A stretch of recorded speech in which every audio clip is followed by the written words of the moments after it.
Hello, folks. Lindsey Huddleston with SPS, Sports Psychology Solutions, back in the building, sitting with a face I want to introduce to you guys, Coach Tony Lusk. Let me tell you something. I'm just meeting this young man, but he has a great story to tell, and just by coming in contact with him, you know, he's a benefit to everyone he's around.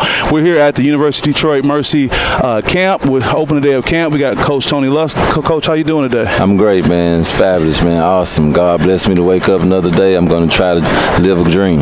Live a dream, and he's doing it out here helping young people get better along with Coach Mike Davis. So tell the viewers a little bit about yourself and how you got to be here. And I'm holding this card, Coach Tony Lusk, MS. We'll talk about that in a second. Human performance consultant, professional basketball trainer. Talk about how we got to that point. Growing up in Houston, Texas, born and raised, 1979, what an awesome year. You know, I came into this world. It was just a lot of fun, man. I was a real kid, man. I wasn't worried about, you know, what the adults was doing. I wasn't worried about having fun playing, and I just found a passion for basketball. I don't know about a lot of kids, but I had those little Nerf hoops on that closet door. Oh yeah. I had the little plastic goal. I tore all that up in the house. I tore all that up. What in you the doing house. up there, boy? Yeah, I tore all that up in the house. I got a little bigger, and they wasn't no more good. And my grandmother was like, "Hey, stop jumping up, hitting my ceiling. Stop jumping up, hitting my wall." So my grandfather put me a basketball goal up, and it took off from there. It took off from there.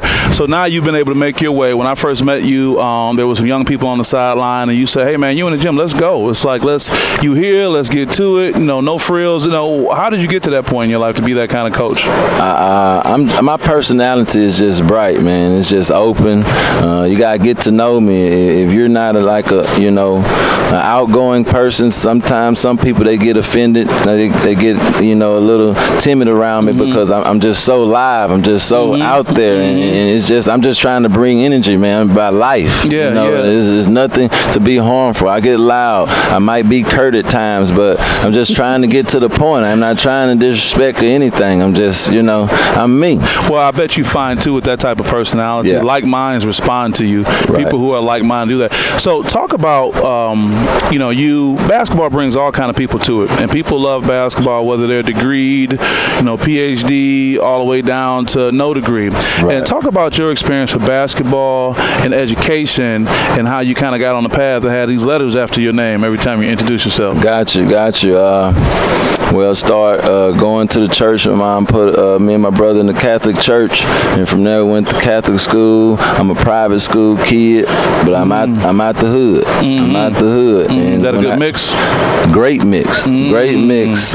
Church and you know, being in the poverty-stricken area, even though you might not be in poverty, because I eat every day. If you're eating every day, you're not in poverty, That's people. Let me tell you. That's not poverty. If you can get up and go where you want to go every day, you're not in poverty.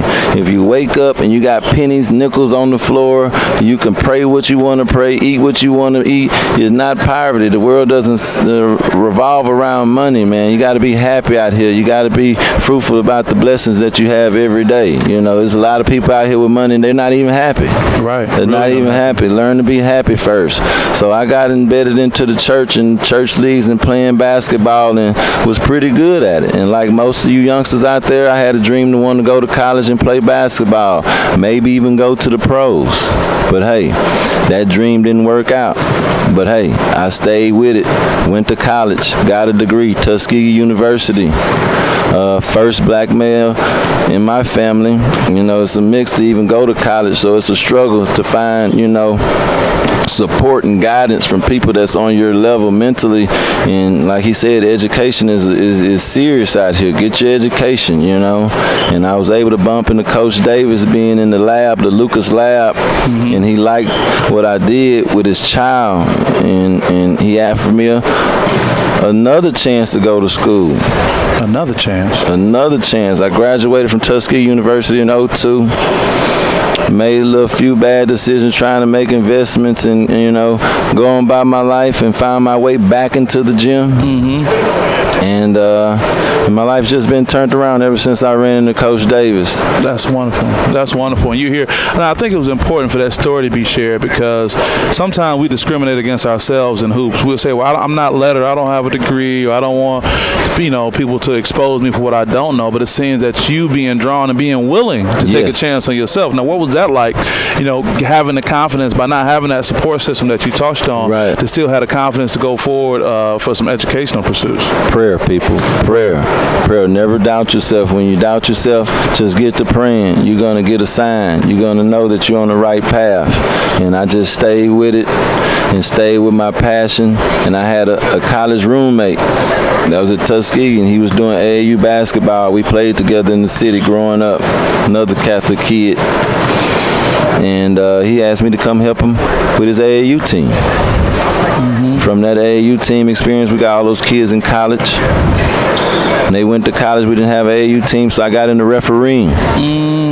Started refereeing games around the city, staying with the game. From refereeing all the games around the city, I learned there's a lot of kids that don't even know the game. People coaching the game, they just stand on the sideline, but they're not helping the kids understand the game. And I was a player's ref. I'm not calling all these fouls. I'm not calling all these fouls and travels and double dribbles because I can see no one has taught you. Right. So what I'm going to blow in the whistle all game, these parents come to see you play, and I'm blowing the whistle all game and the score 2-0 because your skill level isn't there. So I just let the kids have fun. It might be sloppy, but it's all for the kids. That's right. That's wonderful. I think there's a great thing that Coach Mike Davis is doing by him being here, what he's bringing here, people like yourself. What can you share with people so they can get a little bit more insight to what Coach Mike Davis is all about, what he's going to be doing for this program in Detroit, and what you foresee happening in the next few seasons here with University of Detroit basketball? Mike Davis is a brilliant mind. Mike Davis has been around brilliant minds, and all he is about is hard work. You put in the work in whatever it is you do. Right now we're talking basketball. You put in the work, something's going to pay out. Look at me, for example. I didn't play basketball at college level. I didn't go to any professional level, but my passion for the game kept me grounded. Now I got a career in teaching the game. Wow. We got Coach Tony Lusk here, MS, human performance consultant, professional basketball trainer. When you look down at your screen, you're going to see all his information. You're going to see his Instagram, Tony Lusk Basketball, which I'm going to be on in a minute, and Tony Lusk Basketball on Facebook. Great person that you could connect with to help you with the game. I'm so glad that you stayed with your passion, stayed around, and you followed your assignment. And now you're here, and I know you're going to do some great things. So I appreciate you, Brother Lusk. Thank you, sir, okay? All right, for sure. See you guys.